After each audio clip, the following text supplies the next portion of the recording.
Hello guys, welcome back to our channel and good morning all of you. हम discuss कर रहे थे 15th chapter nuclear physics के बारे में और लास्ट क्लास में हम इसका इंट्रोडक्शन पोर्शन पढ़ चुके हैं कि न्यूक्लियर फिजिक्स बेसिकली क्या, और इस पूरे सेशन में हम क्या क्या स्टडी करेंगे इसके बारे में। लास्ट लेक्चर में हमने न्यूक्लियस स्ट्रक्चर के बारे में डिस्कस किया था कि किस प्रकार नाभिक की संरचना होती है और नाभिक किन किन कॉन्स्टिट्यूएंट पार्टिकल से मिलकर बना होता है, उनकी डिस्कवरीज किन किन साइंटिस्ट द्वारा की गई थी, और फाइनली अगर हमें आज के टाइम में कोई एटम की स्ट्रक्चर के बारे में पूछे तो हम एटम की किस प्रकार की स्ट्रक्चर बनाते हैं। साथ ही मैंने बताया था कि न्यूक्लियस में दो प्रकार के पार्टिकल्स होते हैं जिन्हें प्रोटॉन्स और न्यूट्रॉन्स कहते हैं।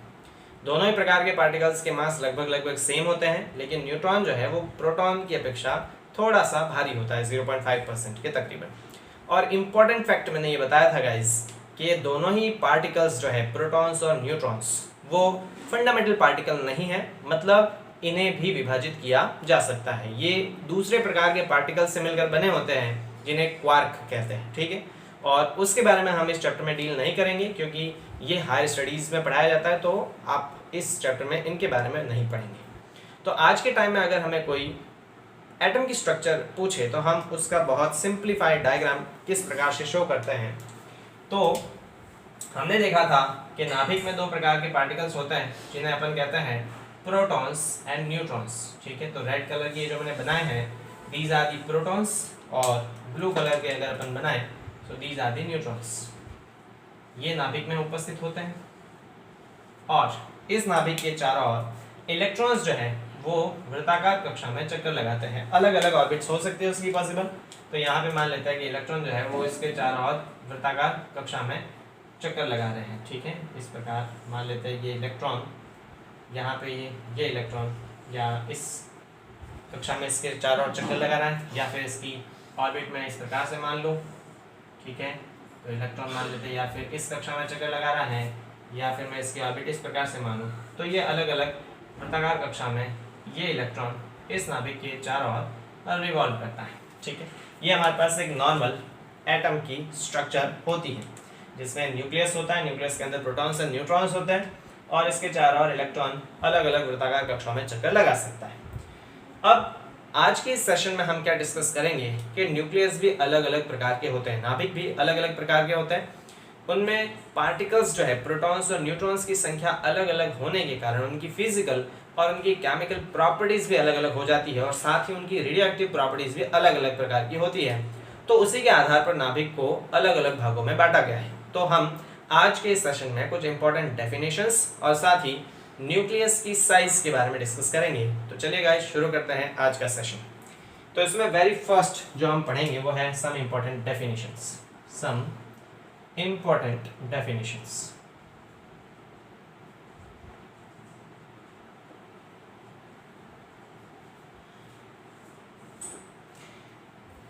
इसमें वेरी फर्स्ट टॉपिक जो है वो है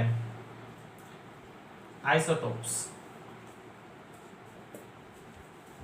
देखिए आइसोटोप्स बेसिकली क्या होते हैं। आइसोटोप्स को हिंदी में समस्थानिक कहते हैं। देखिए नाम से स्पष्ट हो रहा है, समस्थानिक यानी कि एक ही स्थान पर आने वाले, समस्थानिक आइसोटोप्स।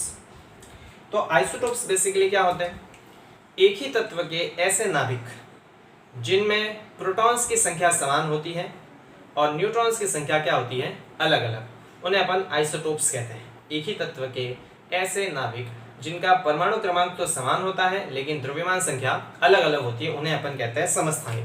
तो इसकी डेफिनेशन किस प्रकार से होगी, एक ही तत्व के वे नाभिक जिनकी परमाणु संख्या समान, परमाणु संख्या या परमाणु क्रमांक मैं कह दूं, परमाणु क्रमांक Z समान, इसको अपन रफ कर देते हैं क्योंकि डेफिनेशंस इसी प्रकार से पढ़ेंगे। जिनकी परमाणु क्रमांक समान एवं द्रव्यमान संख्या अलग अलग हो, एवं द्रव्यमान संख्या अलग अलग हो, उन्हें तत्व के समस्थानिक कहते हैं, उन्हें तत्व के समस्थानिक कहते हैं। ठीक है, अब देखिए इंपॉर्टेंट बात कि परमाणु क्रमांक यहाँ पे क्या होना चाहिए, समान होना चाहिए, और द्रव्यमान संख्या क्या होनी चाहिए, अलग। द्रव्यमान संख्या को अपन ए से रिप्रेजेंट करते हैं। कल अपन ने किसी नाभिक को रिप्रेजेंट करने का तरीका देखा था कि किसी नाभिक को रिप्रेजेंट किया जाता है ZXA से, जहाँ Z होता है उसका परमाणु क्रमांक और ये होती है उसकी द्रव्यमान संख्या। तो यहाँ पर हम क्या डिस्कस कर रहे हैं कि उस नाभिक का परमाणु क्रमांक तो समान हो और द्रव्यमान संख्या क्या हो, अलग अलग हो, तो ऐसे नाभिकों को हम समस्थानिक कहते हैं। जैसे एग्जाम्पल की अगर अपन बात करें तो ऑक्सीजन के 3 समस्थानिक होते हैं। कौन कौन से होते हैं, जैसे 8O16, 8O17 और 8O18। ये ऑक्सीजन के 3 समस्थानिक है, मतलब ऑक्सीजन के 3 प्रकार के नाभिक पॉसिबल हो सकते हैं। तो यहाँ पे अगर हम डिस्कस करें प्रोटॉन्स की संख्या क्या होती है, प्रोटॉन्स की संख्या Z के बराबर होती है। तो यहाँ पे अपन देखिए प्रोटॉन्स की संख्या कितनी है, 8। न्यूट्रॉन्स की संख्या अगर अपन निकालते हैं तो न्यूट्रॉन्स की संख्या निकालने के लिए क्या करता है, इस A में से Z को माइनस कर देते हैं। न्यूट्रॉन की संख्या निकालने के लिए A में से Z को माइनस करते हैं। तो यहाँ देखिए 16 में से 8 गया, तो यहाँ कितने न्यूट्रॉन्स है, 8। इस वाले की अगर बात करें तो यहाँ पे प्रोटॉन्स कितने हैं, 8। यहाँ पर भी प्रोटॉन्स कितने हैं, 8। यहाँ अगर न्यूट्रॉन्स की बात करें तो न्यूट्रॉन्स कितने हैं, 17 में से अगर हम 8 को माइनस करें तो कितना बच जाएगा, यहाँ पे बच जाएगा 9। और यहाँ पे अगर हम बात करें न्यूट्रॉन्स की तो यहाँ न्यूट्रॉन्स की संख्या कितनी आ जाएगी, 10। तो इसका मतलब क्या है कि समस्थानिकों में प्रोटॉन्स की संख्या तो हम क्या देखते हैं, सेम होती है। सब में समान संख्या में प्रोटॉन्स है, लेकिन सभी में न्यूट्रॉन्स की संख्या क्या आएगी, अलग अलग आएगी। हम डिस्कस कर चुके हैं कि किसी भी तत्व में प्रोटॉन्स की संख्या इलेक्ट्रॉन्स की संख्या के समान होती है। ठीक है, यानी कि यहाँ पर सभी में इलेक्ट्रॉन्स की संख्या भी क्या होगी, समान होगी। तो हम ये भी कह सकते हैं कि समस्थानिकों में प्रोटॉन्स की संख्या या इलेक्ट्रॉन्स की संख्या तो समान होती है, लेकिन न्यूट्रॉन्स की संख्या क्या होती है, अलग अलग होती है। और हम ये सभी बहुत अच्छी तरह से जानते हैं कि किसी भी एलिमेंट की जो केमिकल प्रॉपर्टी होती है, रासायनिक जो गुणधर्म होते हैं, वो उसके इलेक्ट्रॉन्स की संख्या के कारण होते हैं, क्योंकि इलेक्ट्रॉनिक बॉन्ड बनाता है। तो इस हिसाब से अगर सभी में इलेक्ट्रॉन्स की संख्या सेम होगी तो इन सभी समस्थानिक या सभी प्रकार के नाभिकों की जो केमिकल प्रॉपर्टी होगी वो सेम होगी, वो समान केमिकल प्रॉपर्टी शो करेंगी। लेकिन सभी में न्यूट्रॉन्स की संख्या अलग अलग है, मतलब इसकी फिजिकल प्रॉपर्टी जो है वो अलग अलग होगी, क्योंकि सभी का द्रव्यमान संख्या अलग है, मतलब इसकी फिजिकल प्रॉपर्टी अलग अलग होगी। अब देखिए अगर इन सभी में केमिकल प्रॉपर्टी सेम है तो पीरियोडिक टेबल जो है, पीरियोडिक टेबल यानी आवर्त सारणी, उसमें तत्वों को किस प्रकार रखा गया, उनके परमाणु क्रमांक के आवर्ती फलन के होते हैं गुणधर्म उनके। तो अगर इन सभी में रासायनिक प्रॉपर्टीज, केमिकल प्रॉपर्टी सेम होगी तो इन्हें परमाणु जो आवर्त सारणी है उसमें एक ही स्थान पर रखा जाएगा। ठीक, दूसरी बात, अगर इनकी केमिकल प्रॉपर्टी सेम है सभी नाभिकों की, तो इन सभी नाभिकों को किसी भी केमिकल एनालिसिस से, किसी भी रासायनिक विश्लेषण विधि से अलग नहीं किया जा सकता। लेकिन सभी की द्रव्यमान संख्या अलग अलग होने के कारण इनको हम मास स्पेक्ट्रोग्राफी यानी द्रव्यमान स्पेक्ट्रोग्राफी द्वारा अलग अलग कर सकते हैं। तो इसके बारे में अगर मैं कुछ फीचर की बात करूं, देखिए यही एग्जांपल नहीं है, इसके अलावा भी समस्थानिकों के खूब सारे एग्जांपल है। जैसे अपन दूसरे एग्जांपल की बात करें हाइड्रोजन की, तो हाइड्रोजन के भी 3 समस्थानिक होते हैं। फर्स्ट है 1H1, दूसरा है 1H2 और 1H3। ठीक, ये भी एग्जांपल है हाइड्रोजन के समस्थानिक। इसमें देखिए प्रोटॉन्स की संख्या सब में समान है और न्यूट्रॉन्स की संख्या सब में अलग अलग। यहाँ अगर हम प्रोटॉन की बात करें तो 1 है, यहाँ पर भी प्रोटॉन कितना 1, यहाँ पर भी प्रोटॉन कितना 1। यहाँ न्यूट्रॉन की बात करें, न्यूट्रॉन निकालने के लिए इसमें से इसको माइनस करते हैं, 0 न्यूट्रॉन, मतलब इस समस्थानिक में कोई न्यूट्रॉन नहीं। यहाँ न्यूट्रॉन कितने हैं, तो 2 में से 1 गया, 1 न्यूट्रॉन, और यहाँ न्यूट्रॉन कितने आ जाएंगे, 2 न्यूट्रॉन। तो ये इसके समस्थानिक है। इसके अलावा अगर एग्जाम्पल की बात करें, कार्बन के भी समस्थानिक होते हैं, 6C12 और 6C13 और 6C14, इसके भी खूब सारे समस्थानिक हैं। तो सभी के समस्थानिक जो है उनमें प्रोटॉन्स की संख्या समान होती है और न्यूट्रॉन्स की संख्या क्या होती है, अलग अलग होती है।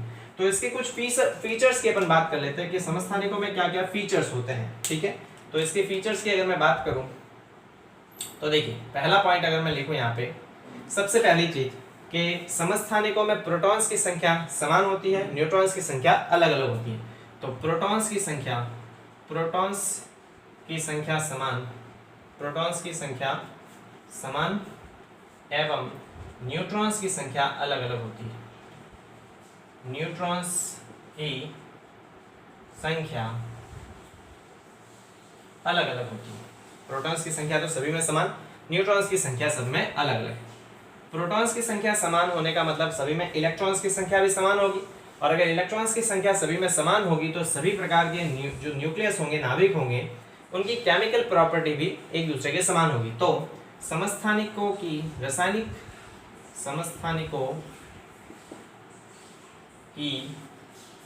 केमिकल प्रॉपर्टीज यानी रासायनिक गुणधर्म, केमिकल प्रॉपर्टीज एक समान होती हैं। अतः ये आवर्त सारणी में एक ही स्थान पर रखे जाते हैं। ठीक है, क्योंकि इनकी केमिकल प्रॉपर्टी सेम होती है तो इसलिए इन्हें आवर्त सारणी में एक ही पोजीशन मिलती है। अब इनकी केमिकल प्रॉपर्टी सेम है लेकिन द्रव्यमान संख्या सभी में अलग अलग है, मतलब इनकी फिजिकल प्रॉपर्टी अलग अलग होगी। तो समस्थानिकों की फिजिकल प्रॉपर्टी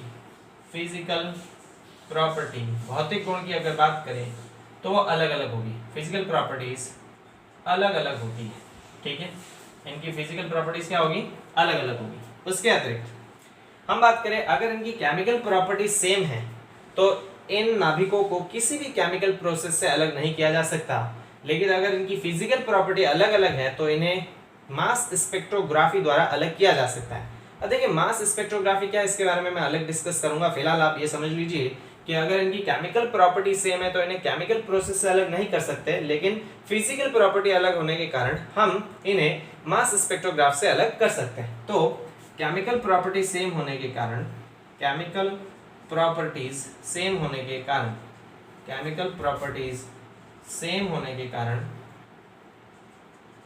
समान होने के कारण इन्हें केमिकल प्रोसेस से अलग नहीं कर सकते। केमिकल प्रोसेस से अलग नहीं किया जा सकता।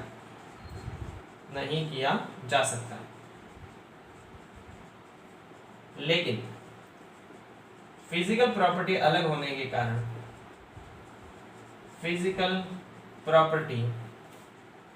के कारण मास स्पेक्ट्रोग्राफी, ठीक है, मास स्पेक्ट्रोग्राफी द्वारा अलग किया जा सकता है, द्वारा अलग कर सकते हैं। ठीक है, तो ये मास स्पेक्ट्रोग्राफी बेसिकली एक एनालिटिकल मेथड होता है जिससे हम ऐसे नाभिकों को अलग कर सकते हैं जिनकी फिजिकल प्रॉपर्टीज क्या होती है गाइस, अलग अलग होती है। अब इसमें एक इंपॉर्टेंट पॉइंट मैं और बता देता हूं, वो सुन लीजिए कि समस्थानिकों में से कुछ नाभिक जो हैं वो तो स्थायी होते हैं लेकिन कुछ नाभिक रेडियो एक्टिव होते हैं। ठीक है, तो कुछ समस्थानिक स्थायी जबकि कुछ रेडियो एक्टिव हो सकते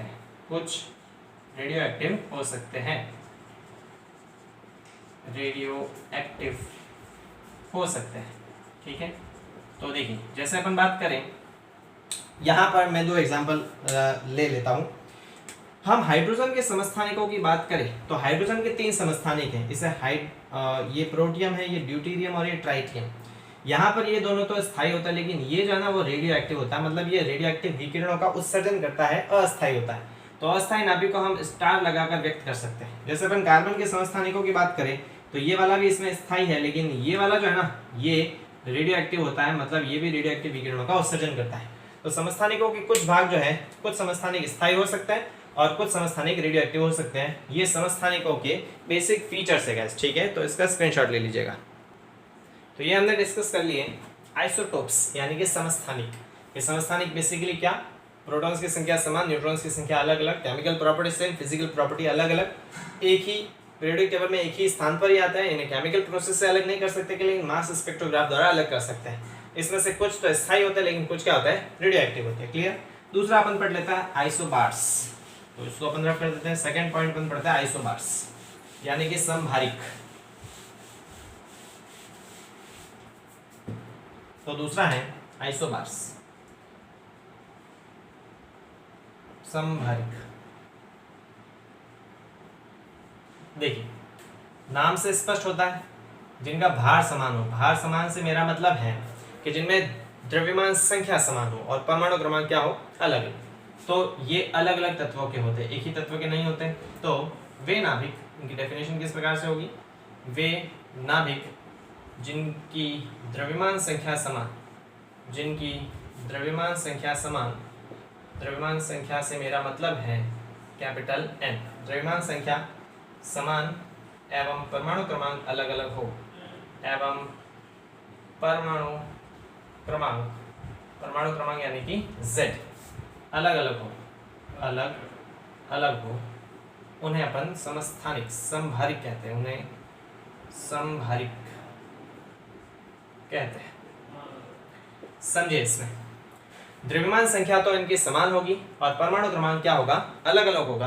तो ऐसे नाभिकों को अपन समभारिक कहते हैं। जैसे अपन एग्जाम्पल की बात करें गाइस, तो कार्बन और नाइट्रोजन की अपन बात कर लेते हैं यहाँ पे, ठीक है। 7N14 और 6N14। तो यहाँ पर हम क्या देखते हैं, कार्बन और नाइट्रोजन और कार्बन की अगर बात करें तो कार्बन का एक समस्थानिक है 6C14 और नाइट्रोजन की अगर बात करें ये होता है 7N14। तो यहाँ पर दोनों में प्रोटॉन्स की संख्या की बात करें, यहाँ पे कितने प्रोटॉन्स हैं, 6, और न्यूट्रॉन्स की बात करें तो इसमें से इसको माइनस करेंगे, कितने न्यूट्रॉन्स आ जाएंगे, 7। यहाँ पर अगर प्रोटॉन की बात करें, प्रोटॉन कितने हैं, 7, और न्यूट्रॉन की बात करें तो 14 में से 7 गए 7। तो हम ये भी कह सकते हैं कि इसमें प्रोटॉन्स की संख्या तो अलग अलग होती है, लेकिन न्यूट्रॉन्स की संख्या क्या होती है, सेम होती है। तो यहाँ पे हम देखते हैं ये किसका एग्जाम्पल है, समभारिक का एग्जाम्पल है। अब देखिए, इनमें प्रोटॉन्स की संख्या अगर अलग अलग है तो इलेक्ट्रॉन्स की संख्या भी अलग अलग होगी, और इलेक्ट्रॉन्स की संख्या अलग है तो इनकी केमिकल प्रॉपर्टीज भी क्या होगी, अलग अलग। उसके अलावा दोनों में प्रोटॉन्स और न्यूट्रॉन्स की संख्या भी अलग अलग है, देखिए, ठीक है। टोटल ये दोनों अलग अलग है, यहाँ पे क्या कहते हैं, जो इसकी द्रव्यमान संख्या है वो दोनों में सेम है, मतलब इनकी फिजिकल प्रॉपर्टीज यहाँ पे कुछ हद तक सेम हो सकती हैं। अब केमिकल प्रॉपर्टीज जो है वो अलग अलग होने के कारण इन्हें केमिकल एनालिसिस से हम क्या कर सकते हैं, अलग कर सकते हैं, लेकिन इनकी फिजिकल प्रॉपर्टीज सेम होने के कारण इन्हें मास स्पेक्ट्रोग्राफ से अलग नहीं किया जा सकता। तो इसके बारे में अगर हम कुछ पॉइंट्स लिखेंगे तो क्या लिखेंगे, पहला पॉइंट, इसके फीचर्स की अगर हम बात करें तो इसके क्या फीचर्स आ जाएंगे, इसके फीचर्स में हम पॉइंट्स लिखेंगे। पहला पॉइंट कि प्रोटॉन्स की संख्या इसमें क्या होती है, अलग अलग। प्रोटॉन्स की संख्या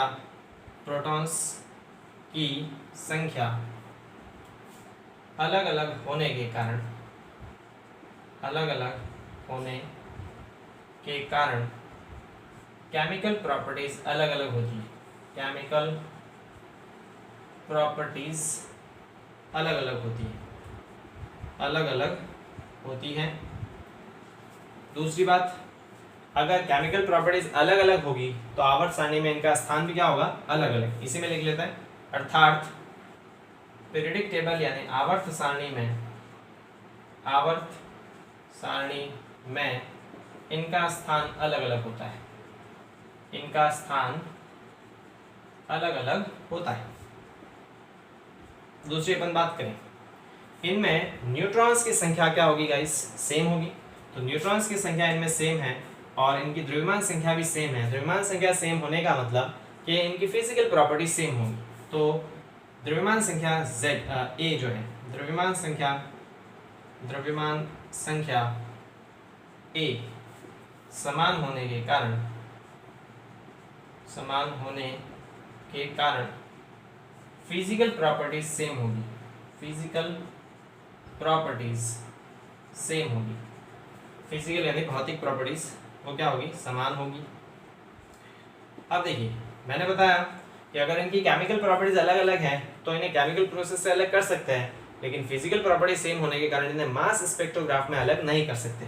तो केमिकल प्रॉपर्टी अलग होने के कारण, केमिकल प्रॉपर्टीज अलग अलग होने के कारण, अलग अलग होने के कारण इन्हें केमिकल प्रोसेस से अलग किया जा सकता है, इन्हें केमिकल प्रोसेस से अलग किया जा सकता है।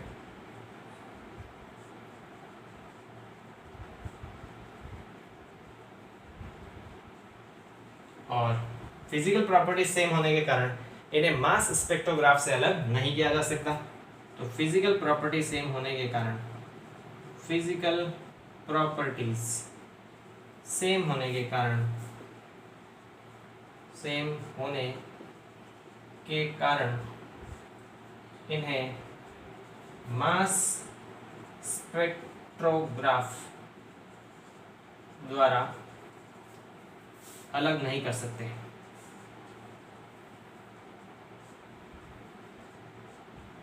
ठीक है, तो ये हमने किसके बारे में डिस्कस कर लिया? संभारिक। संभारिक बेसिकली क्या? जिनमें द्रव्यमान संख्या जो है n नहीं a, द्रव्यमान संख्या a समान और परमाणु क्रमांक क्या हो? अलग अलग हो, उन्हें अपन संभारिक कहते हैं।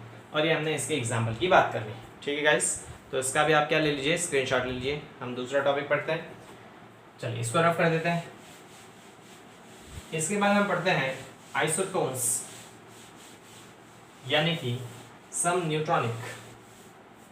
आइसोटोन्स, आइसोटोन्स, आइसोटोन्स जिन्हें हम सम न्यूट्रॉनिक कहते हैं। ठीक है, सम न्यूट्रॉनिक, नाम से स्पष्ट होता है ऐसे नाभिक जिनमें न्यूट्रॉन्स की संख्या क्या होती है? समान, और परमाणु क्रमांक और द्रव्यमान संख्या क्या होगी? अलग अलग। तो ऐसे नाभिक, ऐसे नाभिक जिनमें न्यूट्रॉन्स की संख्या समान, न्यूट्रॉन्स की संख्या, न्यूट्रॉन्स की संख्या यानी n समान, जबकि परमाणु क्रमांक, परमाणु क्रमांक z एवं द्रव्यमान संख्या a अलग अलग हो, द्रव्यमान संख्या a अलग अलग हो, अलग अलग हो, उन्हें सम न्यूट्रॉनिक कहते हैं, उन्हें सम न्यूट्रॉनिक कहते हैं। समझे इस बात को? ऐसे नाभिक जिनमें न्यूट्रॉन्स की संख्या समान होती है और परमाणु क्रमांक और द्रव्यमान संख्या दोनों ही अलग अलग हो, उन्हें हम क्या कहते हैं? आइसोटोन्स यानी सम न्यूट्रॉनिक। इसकी एग्जांपल की अगर अपन बात करें तो हम लिख लेते हैं 6C13 एंड 7N14। ठीक है, ये कार्बन का समस्थानिक, ये नाइट्रोजन का समस्थानिक। अब इसमें देखिए, प्रोटॉन की संख्या इसमें कितनी है? 6, इसमें प्रोटॉन की संख्या कितनी है? 7। तो प्रोटॉन की संख्या भी अलग अलग, यानी कि परमाणु क्रमांक अलग अलग। अगर हम इसमें बात करें न्यूट्रॉन की, तो न्यूट्रॉन कितना आएगा? 13 में से 6 गया 7, और इसमें न्यूट्रॉन की संख्या कितनी आ जाएगी? 14 में से 7 गया 7। द्रव्यमान संख्या इसकी बात करें तो कितनी आ जाएगी? 13, और इसकी द्रव्यमान संख्या कितनी है? 14। तो देखिए इसमें परमाणु क्रमांक दोनों का अलग अलग है। परमाणु क्रमांक जो है, फर्स्ट पॉइंट मैंने लिखा है कि न्यूट्रॉन्स की संख्या समान, न्यूट्रॉन इसमें भी 7, इसमें भी 7। प्रोटॉन्स की संख्या इसमें अलग अलग है और द्रव्यमान संख्या भी क्या है? अलग अलग है। तो ऐसे नाभिकों को हम क्या कहते हैं? सम न्यूट्रॉनिक यानी कि आइसोटोन्स कहते हैं।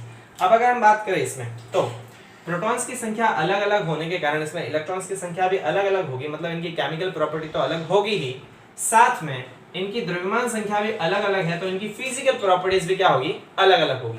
तो केमिकल और फिजिकल दोनों ही प्रॉपर्टी अलग होने के कारण इन्हें केमिकल प्रोसेस से भी अलग किया जा सकता है और मास स्पेक्ट्रोग्राफ से भी अलग किया जा सकता है। तो इसके फीचर की अगर अपन बात करें तो इसके क्या फीचर्स आएंगे? इसके फीचर्स की अगर बात करें तो इसके फीचर में पहला पॉइंट कि प्रोटॉन्स की संख्या भी क्या होती है? अलग अलग, और द्रव्यमान संख्या भी क्या होती है? अलग अलग। तो पहला पॉइंट, प्रोटॉन्स की संख्या अलग अलग होने के कारण, प्रोटॉन्स की संख्या अलग अलग होने के कारण केमिकल प्रॉपर्टीज अलग अलग होगी। केमिकल प्रॉपर्टीज, केमिकल प्रॉपर्टीज भी अलग अलग होगी। तो पहली बात, प्रोटॉन्स की संख्या अलग अलग होने के कारण यानी इलेक्ट्रॉन्स की संख्या अलग अलग होने के कारण इनकी केमिकल प्रॉपर्टीज अलग अलग होगी। दूसरी, द्रव्यमान संख्या भी अलग अलग होने के कारण इनकी फिजिकल प्रॉपर्टीज भी अलग अलग होगी। तो atomic number, atomic mass, number नहीं एटॉमिक मास, द्रव्यमान संख्या का एटॉमिक मास कहते हैं ए, अलग अलग होने के कारण, अलग अलग होने के कारण फिजिकल प्रॉपर्टीज भी अलग अलग होगी। फिजिकल प्रॉपर्टीज भी अलग अलग होगी। ठीक है, इनकी फिजिकल प्रॉपर्टीज भी क्या होगी? अलग अलग होगी। और अगर इनकी केमिकल प्रॉपर्टीज भी अलग अलग होगी और फिजिकल प्रॉपर्टी भी अलग अलग होगी तो इससे केमिकल प्रोसेस से या फिर मास स्पेक्ट्रोग्राफ, दोनों ही से हम अलग अलग कर सकते हैं नाभिकों को, ठीक है। तो केमिकल और फिजिकल प्रॉपर्टीज अलग अलग होने के कारण, केमिकल एंड फिजिकल प्रॉपर्टीज अलग अलग होने के कारण, केमिकल एंड फिजिकल प्रॉपर्टीज अलग अलग होने के कारण इन्हें या तो केमिकल प्रोसेस या फिजिकल, क्या कहते हैं, मास स्पेक्ट्रोग्राफ द्वारा अलग किया जा सकता है,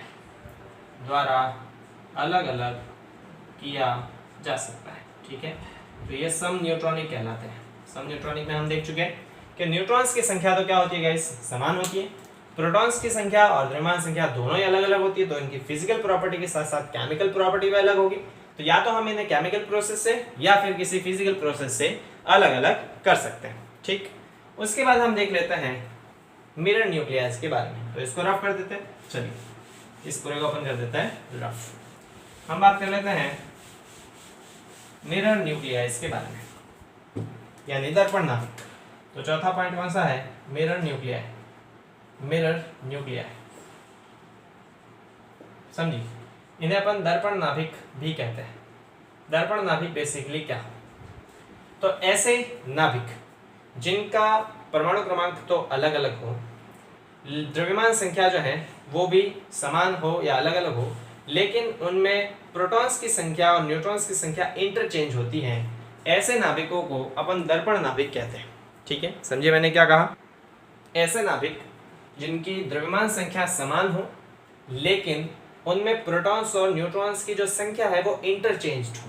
तो द्रव्यमान संख्या समान, एटॉमिक मास तो क्या इसमें सेम होता है, atomic mass A is same, यानी द्रव्यमान संख्या तो इसमें समान होती है, but protons, number of protons and neutrons are interchanged. इस बात को समझिए, इंपॉर्टेंट बात है। एटॉमिक मास तो इसका सेम होता है लेकिन number of protons and neutrons are interchanged, यानी कि ऐसे दो नाभिक जिनकी द्रव्यमान संख्या तो समान हो लेकिन उनमें प्रोटॉन्स और न्यूट्रॉन्स की संख्या इंटरचेंज हो, मतलब पहले नाभिक में जितने प्रोटॉन होंगे दूसरे नाभिक में उतने ही न्यूट्रॉन होंगे, और पहले नाभिक में जितने न्यूट्रॉन होंगे दूसरे नाभिक में उतने ही क्या होंगे, प्रोटॉन्स होंगे। तो ऐसे नाभिकों को हम दर्पण नाभिक कहते हैं। एग्जाम्पल की अगर इस हम बात करें तो हाइड्रोजन के 3 समस्थानिक होते हैं, है ना। उसमें से मैं 2 समस्थानिकी की बात कर लेता हूँ। एक तो बात कर लेते हैं हाइड्रोजन के एक समस्थानिक की अपन बात करते हैं 1H3, और हीलियम का समस्थानिक होता है 2He3, ठीक है।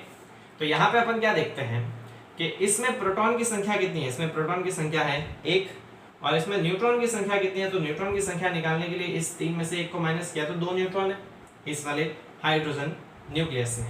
हीलियम में यहाँ पर अगर हम न्यूट्रॉन की बात करें प्रोटॉन की, तो प्रोटॉन कितने हैं, प्रोटॉन है सीधे 2, और न्यूट्रॉन की बात करें तो न्यूट्रॉन कितने हैं, इस 3 में से 2 गया तो 1। तो देखिए ये दोनों नाभिक दर्पण नाभिक कहलाते हैं, क्योंकि यहाँ जितने प्रोटॉन्स हैं यहाँ उतने क्या है, न्यूट्रॉन्स, और यहाँ जितने न्यूट्रॉन्स हैं यहाँ इतने क्या है, प्रोटॉन्स।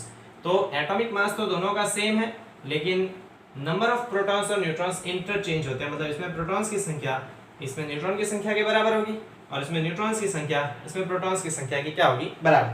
अगर मैं इसको डायग्रामेटिकली समझाऊं तो इसके न्यूक्लियस में एक ही प्रोटॉन है, मतलब सिंगल प्रोटॉन इस तरह का बनेगा, एक प्रोटॉन, और न्यूट्रॉन कितने हैं, इसके अंदर 2 न्यूट्रॉन है, तो इसके नाभिक में 2 न्यूट्रॉन मैं इस तरह से बना देता हूँ, ठीक है। ये इस तरह का, ये इसका न्यूक्लियस बनेगा। और अगर मैं इसके न्यूक्लियस की बात करूँ तो इसके न्यूक्लियस में 1 न्यूट्रॉन है, मतलब सिंगल न्यूट्रॉन, और 2 प्रोटॉन है, मतलब ये 2 प्रोटॉन बनेंगे इस प्रकार से।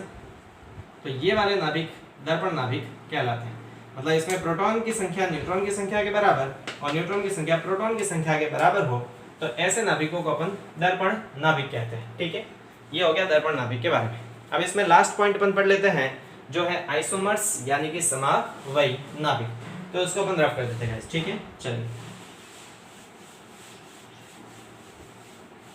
लास्ट जो है वो है समावयी नाभिक, यानी आइसोमर्स। आइसोमर्स। देखिए आइसोमर्स यानी समावयी,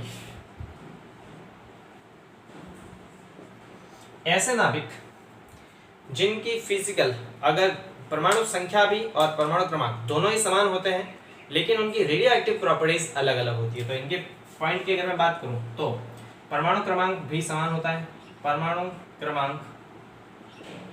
क्रमांक Z समान होता है, और परमाणु द्रव्यमान संख्या A वो भी क्या होती है, समान होती है। केवल अलग क्या होता है, इनके रेडियो एक्टिव प्रॉपर्टीज अलग अलग होती है। रेडियो एक्टिव प्रॉपर्टीज वो क्या होती हैं, अलग अलग होती है। तो ऐसे नाभिकों को हम आइसोमर्स यानी समावयवी नाभिक कहते हैं। परमाणु क्रमांक भी समान होगा, परमाणु द्रव्यमान संख्या भी समान होगी, मतलब उसमें प्रोटॉन्स की संख्या भी समान, न्यूट्रॉन्स की संख्या भी समान, लेकिन उनकी रेडियो एक्टिव प्रॉपर्टीज जो है वो अलग अलग होगी। अब रेडियो एक्टिव प्रॉपर्टीज कौन कौन सी हो सकती है? रेडियो एक्टिव प्रॉपर्टीज से मेरा मतलब है जैसे उसकी हाफ लाइफ यानी कि अर्धायु काल की अगर बात करें वो अलग अलग हो सकती है, या फिर उसकी रेडियो एक्टिविटी जो है वो अलग अलग हो सकती है। तो ये प्रॉपर्टीज क्या होती है इसके बारे में हालांकि हम आगे चर्चा करेंगे, लेकिन फिलहाल ये याद रखिएगा आइसोमर्स ऐसे नाभिक होते हैं जिनमें परमाणु क्रमांक भी समान होती है, द्रव्यमान संख्या भी समान होती है, लेकिन उनकी रेडियो एक्टिव प्रॉपर्टीज जो है वो क्या होती है, अलग अलग होती है। तो ऐसे नाभिकों को हम आइसोमर्स यानी समावयवी नाभिक कहते हैं। अब समावयवी नाभिक और फिर नॉर्मल नाभिक में किस तरह से हम अंतर करेंगे? तो समावयवी नाभिक को स्टार लगाकर शो किया जाता है गाइस। जो भी समावयवी नाभिक होगा उस समावयवी नाभिक को यानी कि रेडियो एक्टिव नाभिक को हम स्टार लगाकर व्यक्त करेंगे, जिससे हमें पता चलेगा कि ये नॉर्मल नाभिक नहीं है बल्कि समावयवी नाभिक है जिसकी रेडियो एक्टिव प्रॉपर्टीज क्या है, अलग है। तो आज के सेशन में हमने बेसिकली क्या डिस्कस किया कि न्यूक्लियस जो है, नाभिक जो है वो कितने प्रकार के हो सकते हैं उनके पार्टिकल्स के नंबर के आधार पर। इससे आगे वाले वीडियो लेक्चर में हम बात करेंगे न्यूक्लियर साइज के बारे में और मास स्पेक्ट्रोग्राफ के बारे में थोड़ा अगर हुआ तो मैं डिस्कस करूंगा। तो मिलते हैं गाइस अगले वीडियो लेक्चर में। Thank you so much.